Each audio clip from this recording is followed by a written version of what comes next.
할렐루야. 네덜란드에서 유대인을 숨겨진 죄로 온 가족이 독일 강제 수용소에 들어가게 되었습니다. 경건한 가정입니다.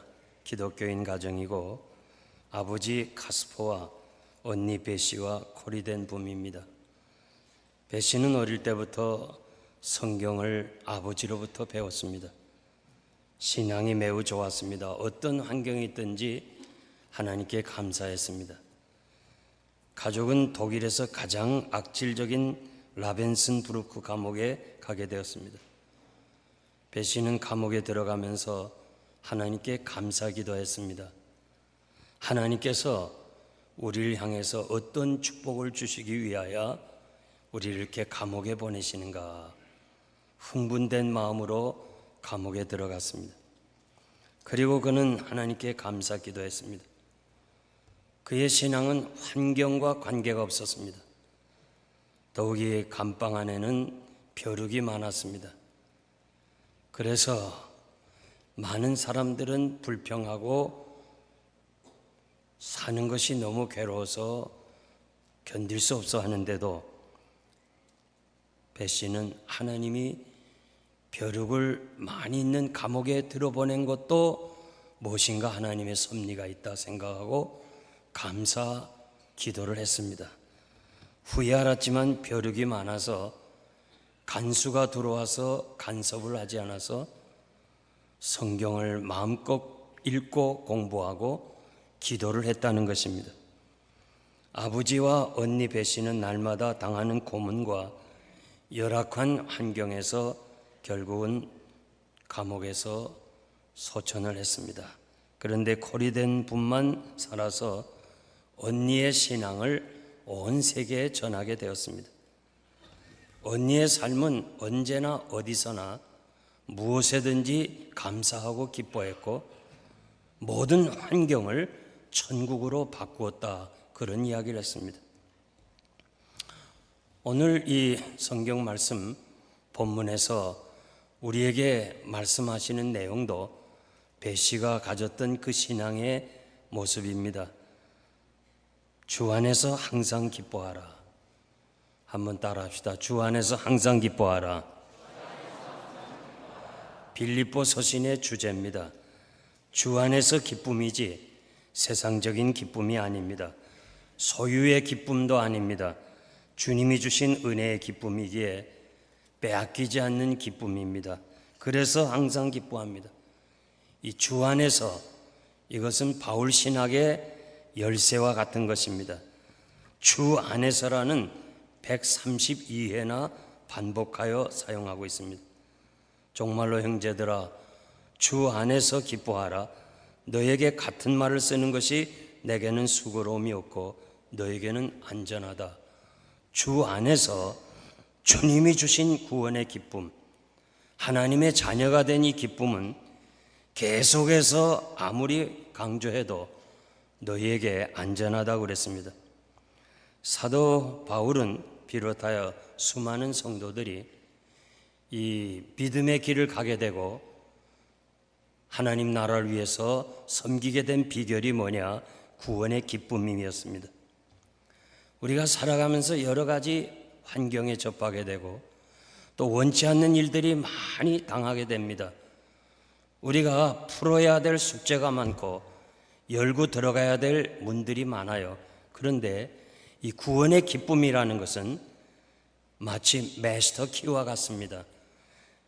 아무리 방이 많아도 마스터 키 하나 가지고 그 방을 전체를 열듯이 나그네 된 우리들이 험한 세상에서 여러 가지 어려움을 당할 때라도 여러분들이 내가 구원받았다는 사실, 이 하나가 여러분의 모든 고통과 문제들을 해결할 수 있는 열쇠인 줄 믿습니다.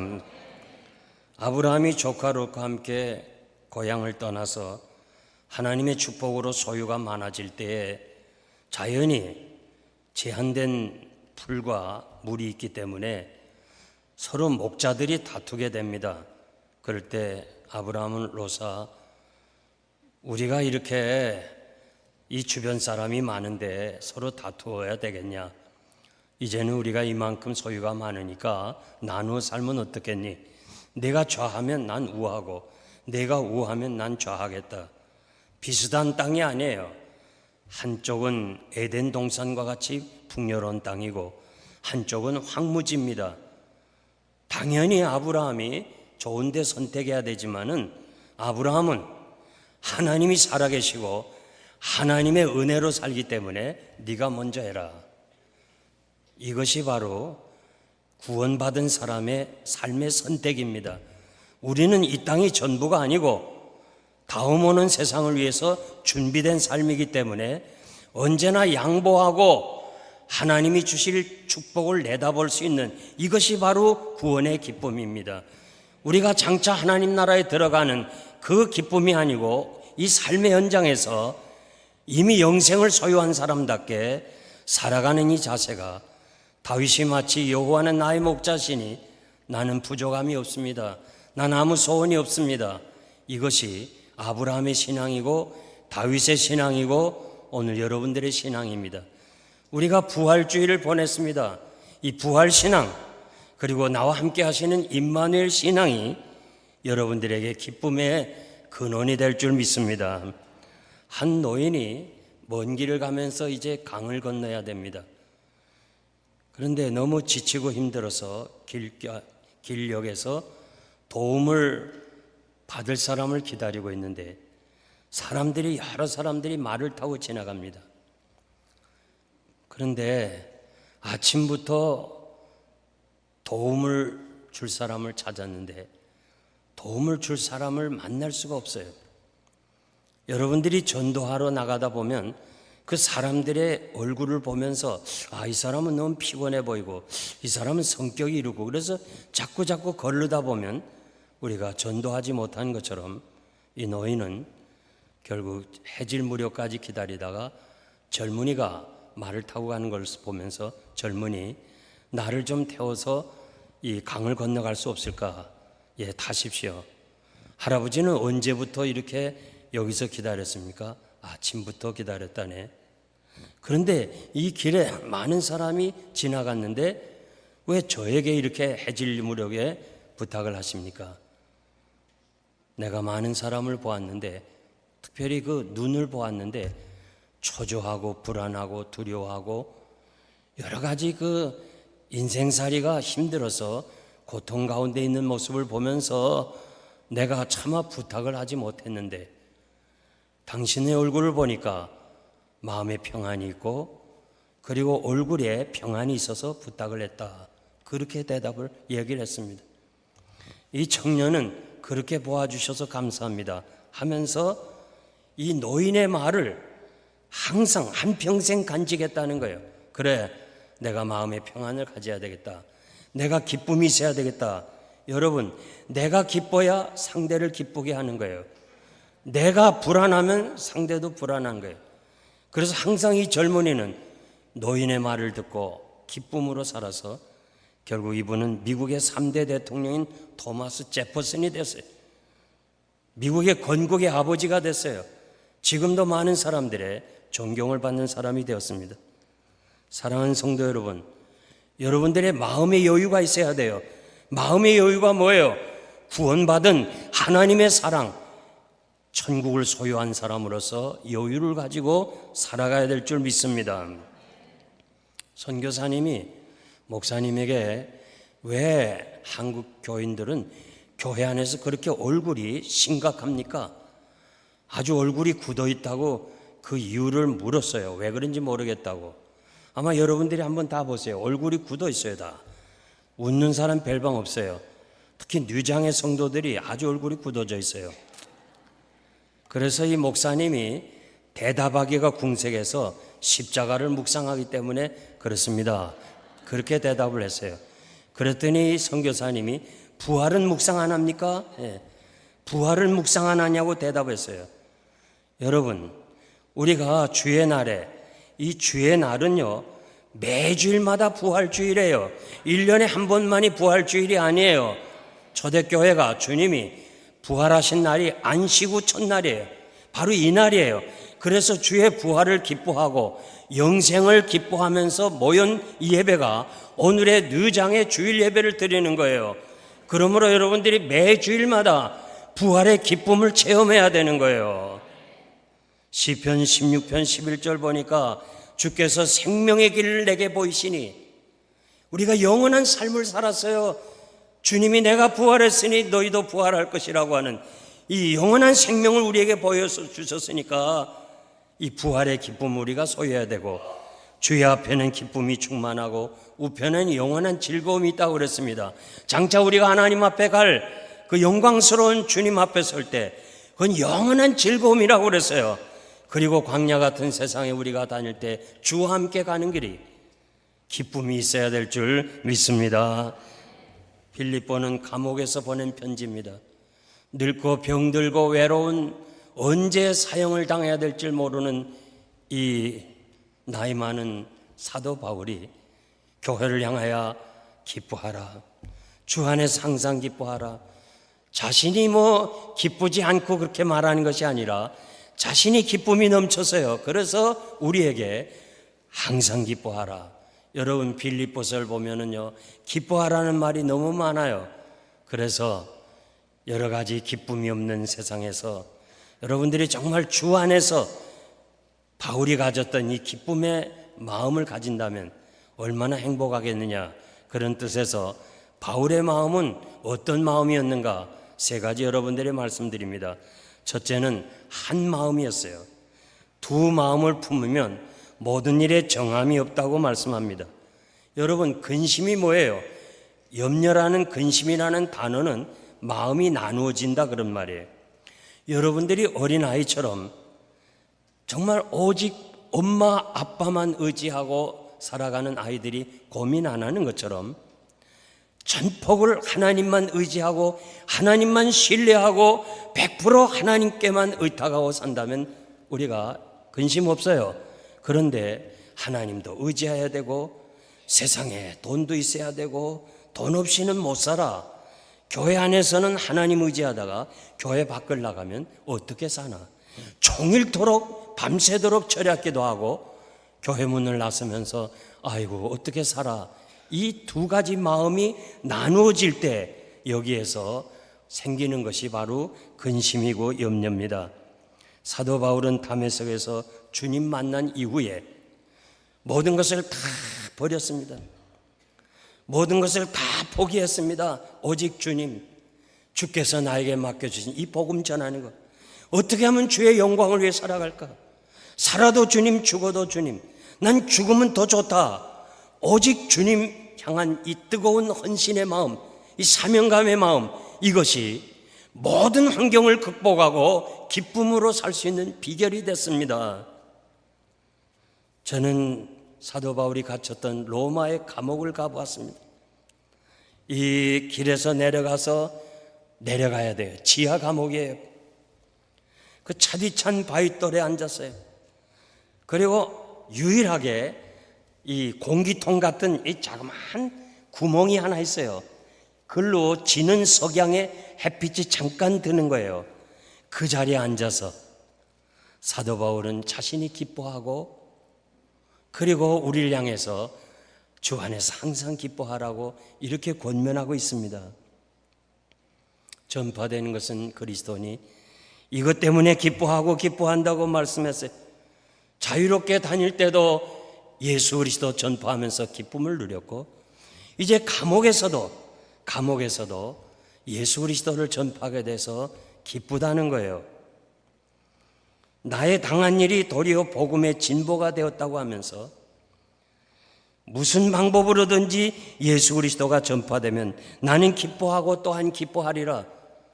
지금 바울이 감옥에 들어가서 그 생사를 어떻게 미래를 계획할 수도 없는 이런 정말 미래가 암담한 그런 현실인데 성도들이 걱정하는데 바울은 걱정 안 해요.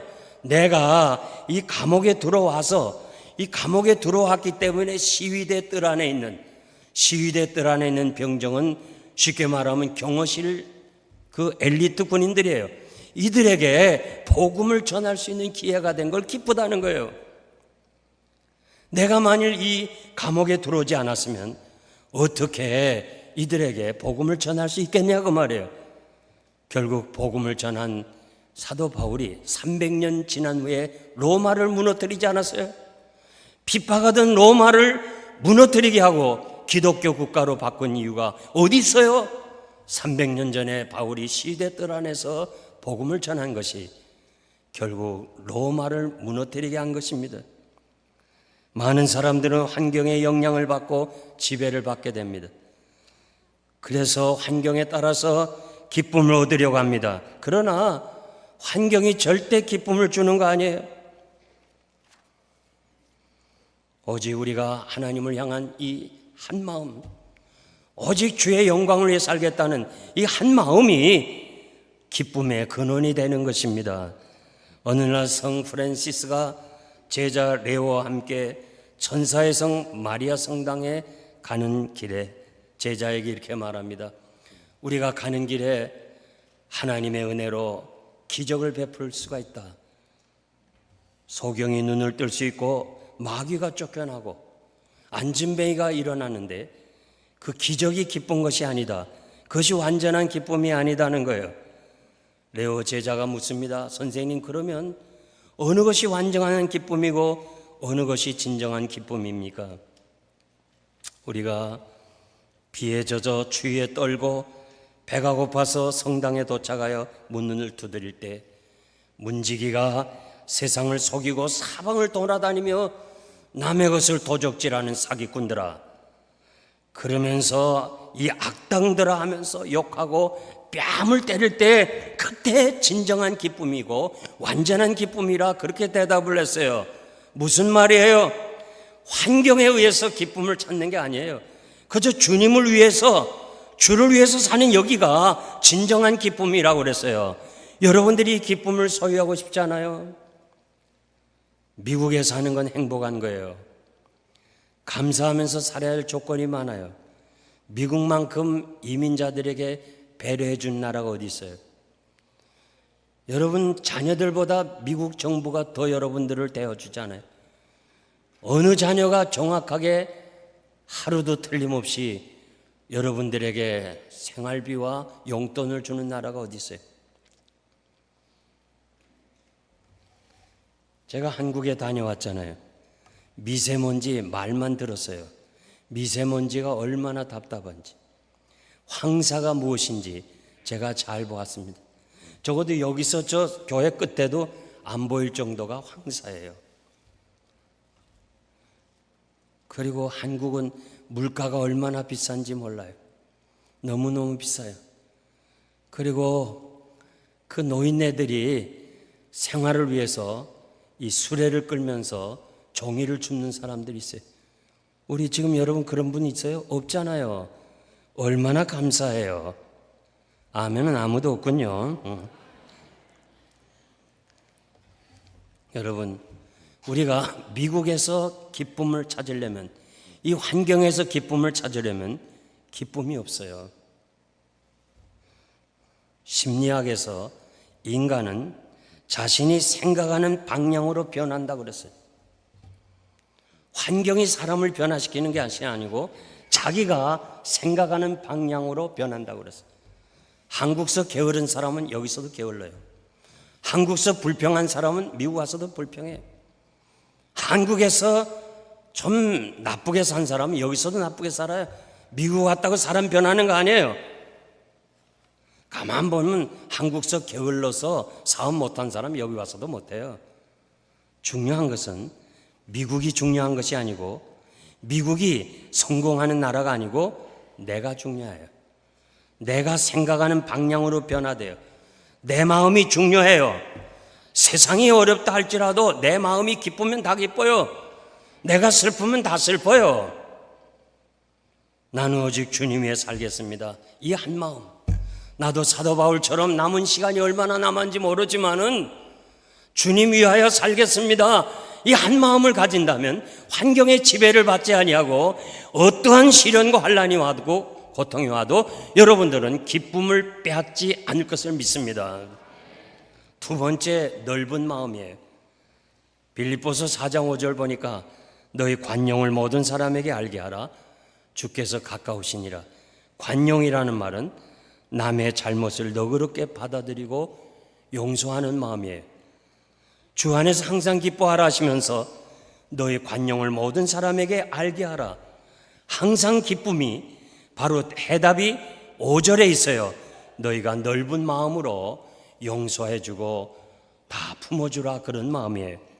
그리스도 안에서 무슨 권면이나 위로나 긍휼이나 자비나 또 여러 가지 할 일이 있다면 마음을 같이 하고 뜻을 같이 하고, 중요한 것은 겸손한 마음으로 각각 자기보다 남을 낫게 여기라. 남이 나보다 낫다 이렇게 생각하고 판단하면 우리가 관용의 마음이 있습니다. 너희 안에 예수님의 마음을 품으라. 그는 하나님과 본체시지만은 동등됨을 취할 것으로 여기지 아니하시고 자기를 비워 사람이 되고 종이 되고 급기야는 십자가에서 죽기까지 자기를 낮추신 이 주님의 겸손한 마음을 배우라고 그랬습니다.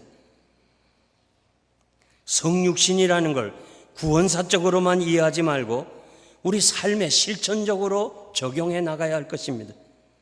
우리 주님이 인간이 되시고 종이 되시고 십자가에 죽기까지 낮아지신 그 마음을 여러분이 본받는다면 아무에게도 우리가 원수 맺을 사람도 없고 불평할 사람도 없고 욕할 사람도 없어요. 모든 사람을 용서하고 관용하는 마음을 가지게 됩니다. 우리가 살면서 분노할 때가 있어요. 기쁨을 빼앗길 때가 있어요. 언제요? 인간관계 때문에 그래요. 제가 필라델피아에서 목회하면서 어떤 분이 그래요. 내가 이런 사람이 아니었는데 이 흑인가에서 장사하면서 나도 모르게 변한다는 거예요. 그러면서 내 인격이 요만큼밖에 안 됐나 하면서 자기를 실망할 때가 있다는 거예요. 자기가 이런 사람이 아니었는데 그 사람들 때문에 내가 그냥 입에서 욕이 나가고 그런다는 거예요. 사람들 때문에 기쁨을 빼앗길 수가 있습니다. 그렇다고 우리가 인간 세계를 등질 수 없잖아요. 그렇기 때문에 성경은 무슨 일을 하든지 다툼이나 허용을 하지 말고 오직 겸손한 마음으로 상대를 이해하고 나보다 낫게 여기라. 나보다 낫게 여기라, 중요하게 생각하라 그 말이에요. 여러분들이 지금 부부관계나 혹은 교우관계에서 상대를 중요한 사람으로 인정하라는 거예요. 저분이 나보다 낫다는 사실을 인정하라는 거예요. 그것이 바로 관용의 마음이에요. 다윗이 피난길에 우리가 잘 아는 대로 시므이를 만나잖아요. 시므이가 저주를 합니다. 욕을 합니다. 그리고 돌을 던집니다. 따라오면서 다윗은 지금 아들 압살롬의 반역을 인해서 그냥 신발도 신지 못한 채 그냥 피난 갑니다. 얼마나 마음이 상했어요. 그런데 이 개같이 죽은 사람 같은 시므이가 돌을 던집니다. 여러분 어떻게 생각했어요? 여러분들이 그 상황이라면 어떻게 대하겠어요? 따라온 병졸들이 당장에 쳐 죽일까 할 때 다윗은 가만 놔둬라. 하나님이 저를 향해서 나에게 저주하는지 누가 알겠느냐. 하나님의 섭리를 믿었어요. 자기에게 저주하고 욕하는 돌을 던지는 사람까지 마음을 넓혔어요. 관용을 베풀었어요. 이것이 바로 항상 기쁨으로 살 수 있는 비결이에요. 후에 환궁으로 돌아올 때 시므이는 이제 다윗의 생애가 끝난 줄 알았어요. 다시 예루살렘에 돌아올 때 어떻게 해요? 시므이가 벌벌 떨잖아요. 이젠 죽었거나 생각할 때 시므이를 용서해 주었어요. 이 관용의 마음, 이 넓은 마음, 이것이 우리들이 필요한 마음입니다. 저는 작년에 루안다를 갔습니다. 금년 6월에 또 루안다를 갑니다. 그 루안다의 여러분 내전에 대해서 여러분들이 알고 계십니다. 독일이 루안다를 식민정책으로 다스렸는데 2차 대전이 끝나고 나서 벨기에가 루안다를 다스립니다. 거기에는 여러 종족이 있지만 대표적으로 두 종족인데 투치족이라고 있어요. 14%에 해당되고 그 다음에 후투족이라고 85%의 많은 사람이 있어요. 근데 이 벨기에가 이 투치족은 좀 키도 크고 콧날이 섰어요. 그리고 색깔도 아주 새까만 게 아니라 좀 거무스름해요. 그래서 이분들을 아주 엘리트로 대접하고 모든 공무원과 모든 이런 사람들을 다 투치족으로 세웠어요. 이 사람들이 지배급이 됐어요. 85%나 되는 농사하는 후투족은 결국은 노예처럼 취급을 해버렸어요. 그러다가 이 1962년에 루안다가 독립을 합니다.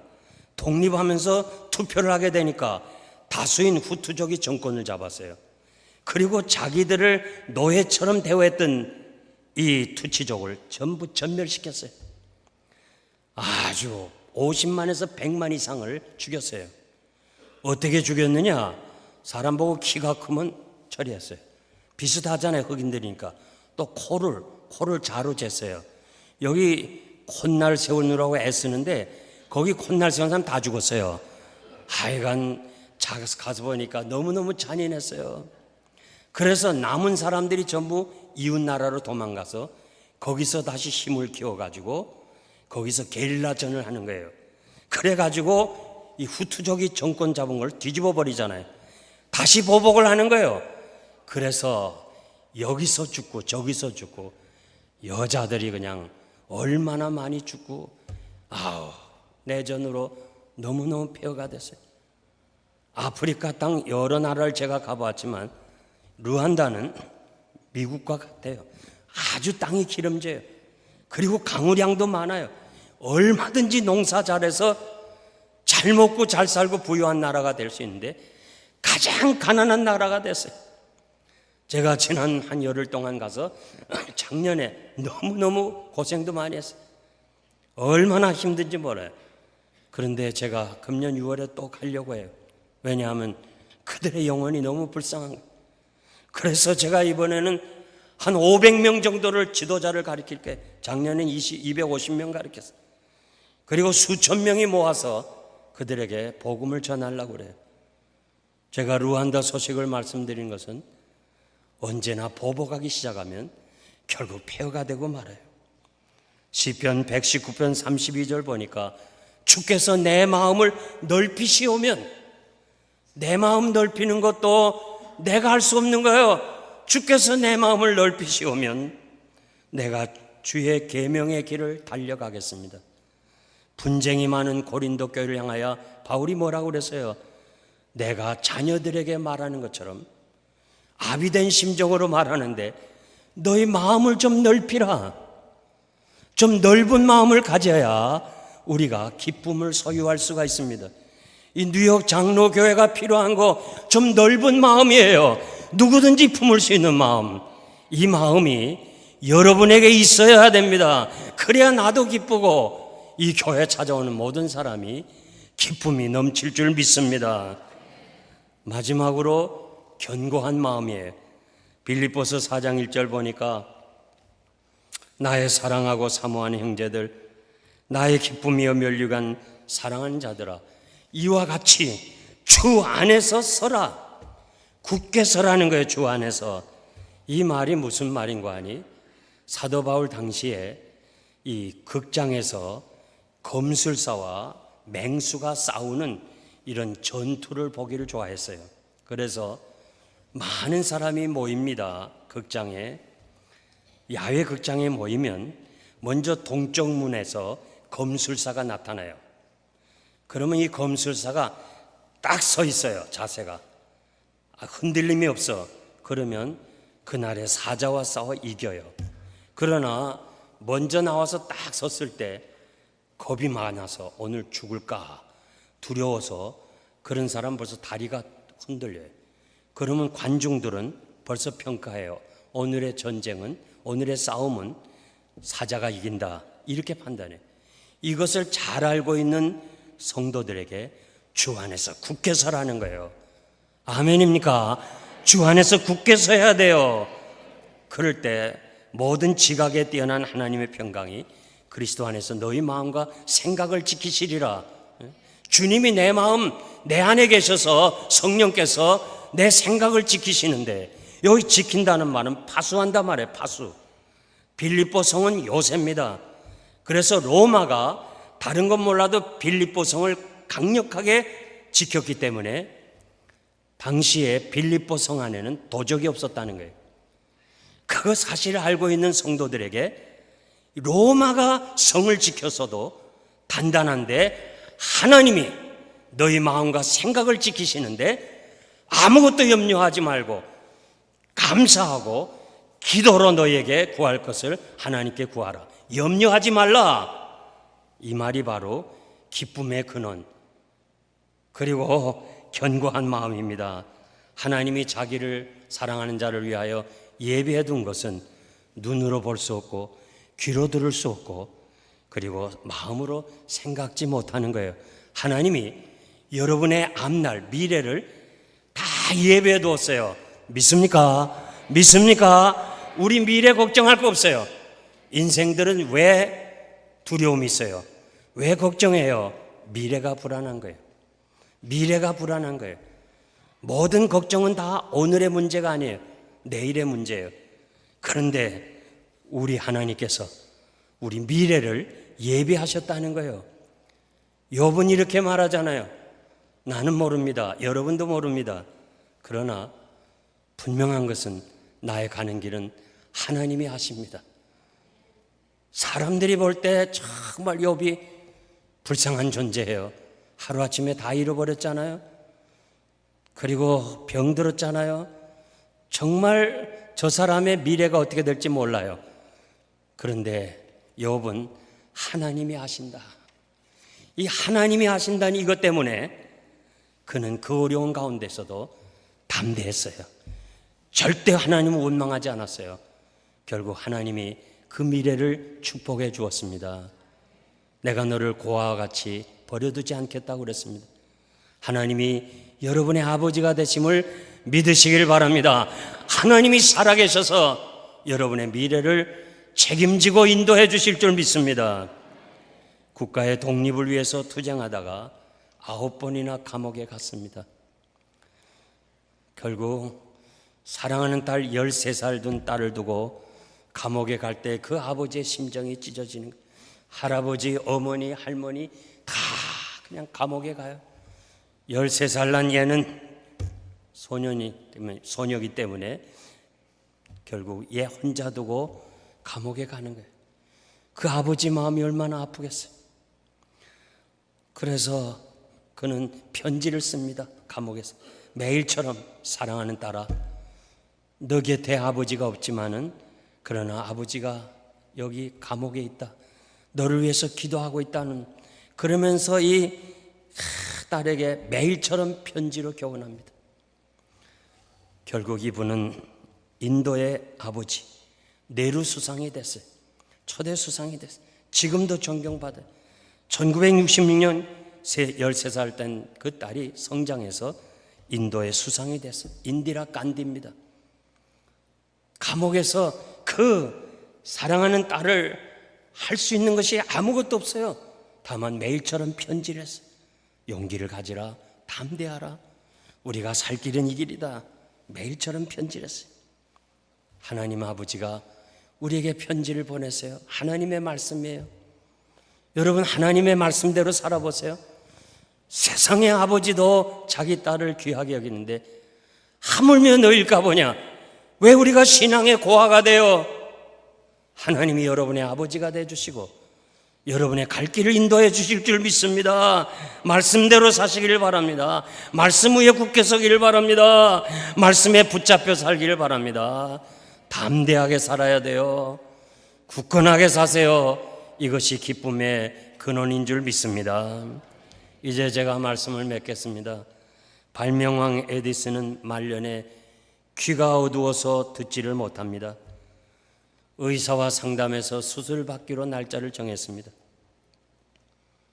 수술 날짜에 오질 않아서 의사가 에디슨을 찾아가 보니까 연구실에서 연구를 하는 거예요. 그래서 왜 안 왔냐 하니까 그냥 귀가 머니까 더 좋습니다. 그저 세상에 잡설이 안 들리고 연구에 몰두하게 되니까 내가 귀머거리 된 것도 하나님의 은혜입니다. 감사합니다. 그렇게 대답했어요. 혹시 나이 드신 여러분들 중에 귀가 좀 안 들려도 감사해야 돼요. 나이가 들면요, 좋은 소리보다 안 된 소리가 많이 들려요. 그래서 귀머거리 된 것도 하나님의 은혜입니다 그랬어요. 사도 바울은 이 어려운 한강 가운데 감옥에 들어간 것도 하나님의 은혜이기 때문에 감옥에서도 기뻐하고 우리에게 기뻐하라고 그랬습니다. 내가 하나님의 은혜를 안다고 갈라디아서에서 말씀합니다. 내가 하나님의 은혜를 안다. 내게만 주신 은혜를 안다고 그랬어요. 사도 바울은 은혜라는 말을 110번이나 사용했어요. 110번이나. 그러니까 그가 감옥에 가서도 하나님의 은혜고, 그가 정말 그 순교 현장에 가서도 하나님의 은혜고, 그는 항상 하나님 앞에 감사할 수가 있었어요. 은혜는요, 세상 사람들이 몰라요. 오직 택하신 하나님의 자녀들만 은혜인 것을 안다고 말해요. 오늘 이 자리에 참석한 여러분, 다른 건 몰라도 하나님의 은혜는 알기를 바랍니다. 여러분 개인에게만 주신 은혜가 있어요. 남과 비교하지 마세요. 제가 수년 전에 김영삼 대통령의 초청으로 청와대 예배 드리러 갔잖아요. 그래서 식사가 끝나고, 예배가 끝나고 식사하는 시간에 장로님, 왜 장로님은 하나님의 은혜라는 말을 사용 안 합니까? 제가 목사님들을 여러분 들어보니까 한국에 계신 분들이 장로님에게 불만이 있는데 은혜라는 말을 안 해서 그럽니다. 장로님 만일 하나님의 은혜라면 얼마나 전도가 많이 되겠습니까? 목사님, 내가 왜 안 하겠습니까? 내가 합니다. 그런데 언론이 그걸 다 뺀대요. 그러면서 한국의 언론은 불교가 다 잡았다고 얘기를 해요. 세상 사람들은 은혜를 몰라요. 그러나 여러분은 하나님의 은혜를 알기를 바랍니다. 하나님의 은혜를 알아야 은혜 중심으로 사는 그런 세계관이 형성하는 거예요. 하나님의 은혜를 알면요, 이것도 하나님의 은혜고 저것도 하나님의 은혜, 병든 것도 하나님의 은혜고 건강한 것도 하나님의 은혜고, 누가 나를 칭찬해도 하나님의 은혜고 누가 나를 욕하고 책망해도 하나님의 은혜예요. 모든 것을 은혜로 받는 사람이 기쁨이 넘치는 거예요. 그러므로 여러분, 오늘 이 말씀을 마음에 묵상하고 이 험한 세상에서 항상 하나님의 은혜를 기억하고 하나님의 은혜에 보답하며 사는 것, 이것이 바로 주 안에서 항상 기뻐하는 삶인 줄 믿습니다. 기도하겠습니다.